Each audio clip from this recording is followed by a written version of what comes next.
Yeah, let's start, Joe. Mhm.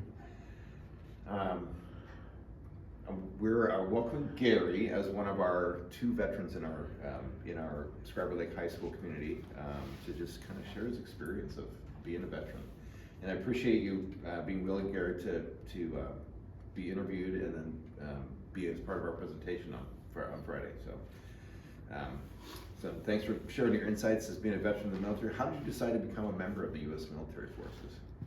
Well, at the time, I was a junior at Seattle Pacific College, which my junior year, it became SPU, Yes. a university, and was working 2 part-time jobs, plus going to school, trying to keep the grades up, but I found the grades falling off.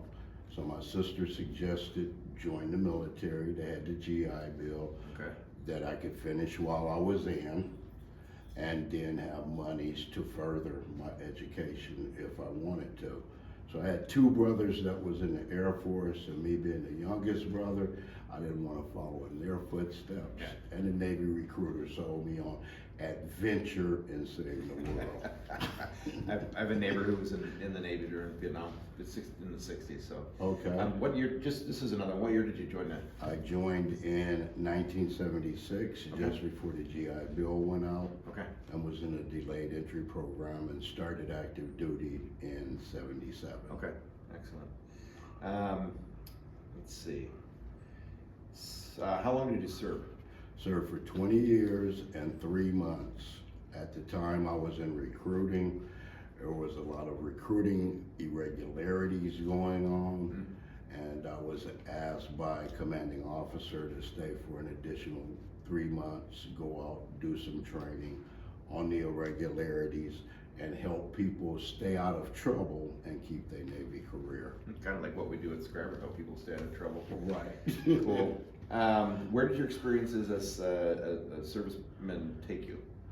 Well, I went the Atlantic, Italy, and in Italy, went to Rome, Sigonella, just to name a couple.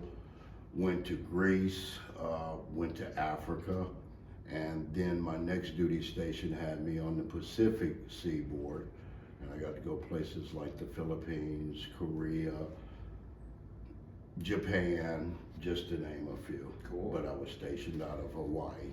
Wow, that sounds like they took you on an adventure. That's for They sure. did take me on an adventure, that's for sure.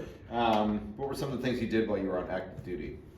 Well, I started off as a personnelman, which is a clerical type, which brought me into becoming a Navy counselor, talked to people about their careers and what they could do with their careers, which took me into recruiting, and I was what we called a bag-toting recruiter, but went through becoming a recruiter in charge of an office to a zone supervisor over in the area. And what brought me back to Seattle, they needed a chief recruiter, which is over the whole area, the Northwest. So I came back here as a chief recruiter. Cool. Well, that kind of informs me a little bit more about how you operate with our community here at Scriber. In my conversations with you, I sometimes go, how can he be so calm and collected with, when the chaos is going on? Right. And folks, Scriber's not all about chaos, but Gary does a heck of a good job of really keeping things calm in the hallway. In wrapping up the interview, how's your life been affected with your status as being a veteran?